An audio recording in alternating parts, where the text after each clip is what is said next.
साल 2024 के अंत में हुए झारखंड चुनाव में घाटशिला सीट पर प्रचंड जीत हासिल करी थी झारखंड मुक्ति मोर्चा पार्टी ने।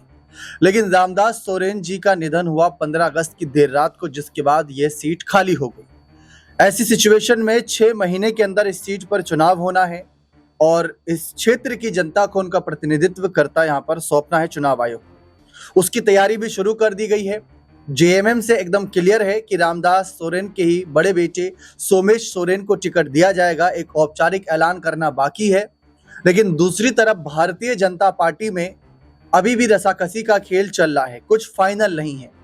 पिछली बार 2024 के अंत में जब इस सीट से चंपई सोरेन, जो राज्य के पूर्व सीएम रहे, उन्होंने अपने बेटे को बीजेपी के सिंबल से उतारा मैदान में, तो करीब 22,000 वोटों से उनकी हार हो जाती है।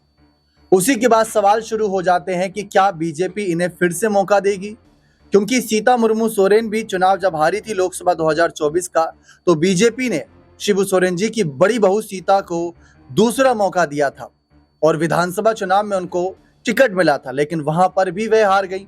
तो ये देखने को मिला कि जेएमएम पार्टी के साथ आप जुड़े थे तो आदिवासी संथाल परगना का वोट आपके साथ जुड़ा था, लेकिन जैसे ही आपने पाला बदला वो वोट बैंक भी आपसे कट गया। लेकिन ये बात चंपई सोरेन पर लागू नहीं होती। चंपई सोरेन ने अपनी सरायकेला सीट अच्छे खासे मार्जिन से जीती थी, लेकिन पूरे कोल्हान प्रमंडल में उनका जादू नहीं चला था। लेकिन क्या अब उनका जादू चलेगा? किस्मत ने एक बार फिर से उनको मौका दिया है। कह सकते हैं कि जो कुछ भी रामदास दा के साथ हुआ उसके लिए भावुक काफी चंपई सोरेन भी थे, लेकिन राजनीतिक नजरियों से अपने कर्तव्यों को निभाएंगे और जो कोल्हान टाइगर कहलाए जाते हैं, एक बार फिर से अपने आप को साबित करना होगा, क्योंकि घाटशिला सीट पर होने वाले उपचुनाव में चंपई सोरेन पर सबसे ज्यादा नजरें रहने वाली हैं, क्योंकि देखा जाए तो बड़े नेता है और उनके ही बेटे को टिकट मिलेगा या नहीं, यहां से ये सब कुछ भी तय होगा। फिलहाल इसके साथ साथ एक और चर्चा यह है कि बीजेपी में बाबूलाल सोरेन के अलावा भी एक नाम चर्चा में है जिनको टिकट दिया जा सकता है, क्योंकि बीजेपी हर बार चौंकाती है, हर बार अपने फैसले कुछ अलग कर देती है। जैसे साल 2024 के अंत में भी किया था चुनाव से पहले, लक्ष्मण टुडू जो 2014 में सीट से विधायक बने थे, उनको टिकट ना देते हुए चंपई दा के बेटे को टिकट दिया गया था। तो बीजेपी ने यह सचमुच चौंकाने वाला फैसला लिया था। लेकिन अब क्या बीजेपी एक बार फिर से चौंकाएगी? क्या चंपई दा को बड़ा झटका देते हुए किसी और की तरफ जाएगी? इन्हीं जुड़े सवालों से सीधा यहाँ पर जानने की कोशिश करते हैं हमारे खास वरिष्ठ सहयोगी अमन सर से कि उनका क्या मानना है। जो यहाँ पर सर माहौल बना है, बाबूलाल सोरेन के अलावा भी एक और नाम सुर्खियों में हम आपसे वह जानना चाहेंगे, वो कौन सा नाम है? देखिए, रमेश हांसदा का नाम चल रहा है इस समय और ये बात भी लगातार उठ रही है कि क्या वाकई में घाटशिला के ऊपर जो उपचुनाव होने वाला है उसमें बीजेपी कोई बड़ा उलटफेर कर सकती है, क्योंकि बाबूलाल सोरेन 2024 में रामदास से चुनाव हार चुके हैं। तो ऐसे में हर चीज़ का कैलकुलेशन करने के बाद ही बीजेपी किसी नाम पर मोहर लगाएगी। लेकिन पेच इसमें ये फंसता है कि चंपई सोरेन जो कह सकते हैं जेएमएम से बीजेपी के अंदर आए, बड़ी उम्मीदों के साथ में आए, और बीजेपी ने भी शायद ये सोचा था कि अगर चंपई सोरेन को अपनी पार्टी में लेकर आते हैं तो उनकी बड़ी जीत यहाँ पर होगी, एक तरीके से सत्ता में उनको आने का मौका मिलेगा। लेकिन आप देखिए 28 जो विधानसभा की सीटें हैं वो ऐसी सीटें थी जहाँ पर जो कह सकते हैं आदिवासी बहुल सीटें हैं, आदिवासी ज़्यादा संख्या वहाँ पर पाए जाते हैं। और ये अनुमान लगाया जा रहा था कि भाई चंपई सोरेन के बीजेपी में आने के बाद स्थिति बीजेपी के पक्ष में चली जाएगी। लेकिन परिणाम जब सामने आते हैं तो पता चलता है कि एकमात्र सीट बीजेपी जीतने में कामयाब रहती है। ऐसे में एक बार फिर ये बड़ा सवाल उठता है कि क्या बीजेपी इस दफा कोई नए चेहरे पर मोहर लगाएगी? आपने सही कहा, बीजेपी के जो फैसले होते हैं बहुत ज़्यादा चौंकाने वाले होते हैं। आप देखिए, अगर हम 2024 की ही बात करें तो लगभग यहाँ पर जो बाबूलाल सोरेन थे उनको 75,000 से कुछ ज़्यादा वोट मिले। वहीं रामदास सोरेन की बात करें तो उनको 98,000 के आसपास यानी कि 98,000 वोट मिले, और जीत का जो फासला था वो 20,000 से भी ज़्यादा वोटों से था। तो इसका मतलब ये था कि रामदास सोरेन के पक्ष में जो हवा थी वो बिल्कुल भी बीजेपी के पक्ष में नजर नहीं आई। भले ही चंपई सोरेन उस तरफ पहुंच गया, लेकिन उसका असर कोई नजर नहीं आया। अब यहाँ पर एक बात और उभर के सामने आती है कि यहाँ रामदास सोरेन के जो बेटे हैं कह सकते हैं सोमेश सोरेन, उनका जिक्र लगातार चल रहा है कि उनको टिकट दिया जाएगा या लगभग कंफर्म भी होता हुआ दिखाई पड़ रहा है। अब सिर्फ अनाउंसमेंट का होना बाकी है। अब ऐसे में अगर सोमेश सोरेन इस सीट से उतरते हैं तो आप ये मानिए कि सिंपैथी, सहानुभूति के तौर पर लोग उनके साथ में जरूर जाना चाहेंगे। तो ऐसे में बीजेपी के लिए स्थिति को संभालना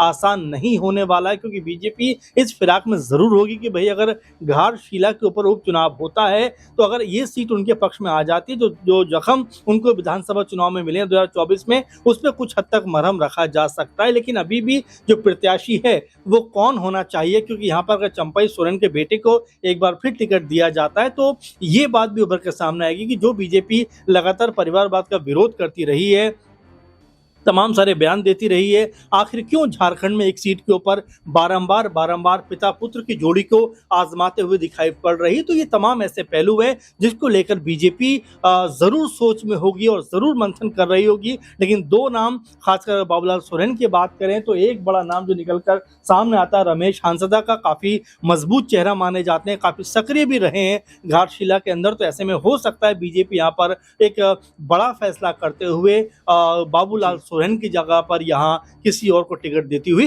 दिखाई पड़ जाए।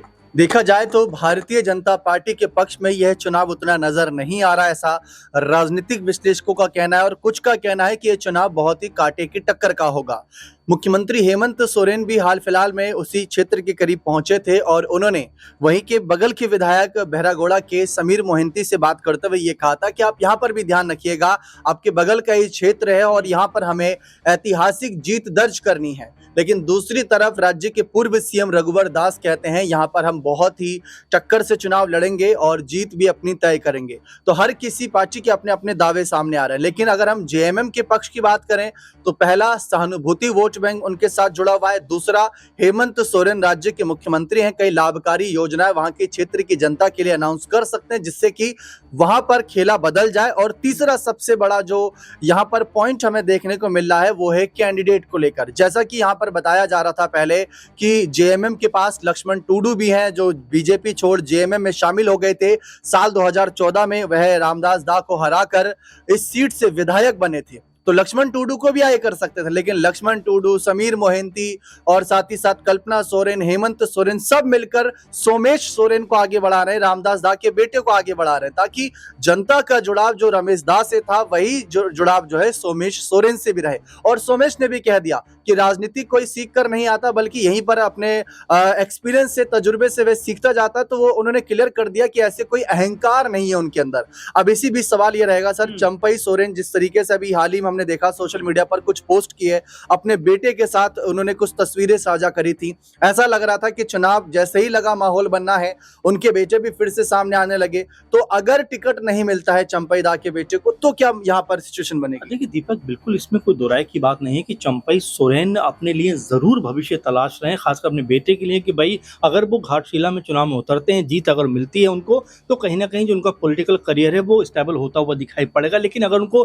टिकट ही नहीं दिया जाता है तो स्थिति उनके लिए बहुत विकट हो सकती है। क्योंकि अगर हम घाटशिला सीट की बात करें तो अगर 2009 से देखें तो यहाँ पर 9 में भी रामदास जीते, 14 में भले ही लक्ष्मण टुडू जीते लेकिन वो भी अब जेएमएम के साथ में खड़े हुए दिखाई पड़ते हैं। 14 में फिर 19 में फिर यहाँ पर रामदास जीते और 24 में रामदास जीते और शिक्षा मंत्री बने। और यहाँ जो सीट है ये सिर्फ विधायक की सीट नहीं बल्कि शिक्षा मंत्री के तौर पर भी अगर देखा जाए तो क्षेत्र को एक मंत्री जरूर मिल सकता है। तो ये तमाम ऐसी बातें हैं जो कहीं ना कहीं ऐसा लगता है कि जेएमएम के पक्ष में दिखाई पड़ती हैं। अब चंपई सोरेन अपना भविष्य किस तरफ देखते हैं, किस तरफ जाते हैं, क्योंकि ये भी कहा जा रहा है कि चंपई सोरेन जिस उम्मीदों के साथ में बीजेपी के साथ जुड़े थे वो उम्मीदें उनकी पूरी होती हुई दिखाई नहीं पड़ी। विधानसभा चुनाव, जो विधानसभा सत्र के दौरान भी या उसके अलावा भी उस तरह से मुखर होते हुए चंपई सोरेन नजर नहीं आए। और यहाँ तक कहते हैं कि जब भी कोई ऐसा मौका आएगा मैं जरूर बोलूंगा, मेरा बोलना जरूरी नहीं है अभी। तो ये तमाम बातें ऐसी बताती हैं कि जो भले ही जेएमएम से अलग हैं, जेएमएम से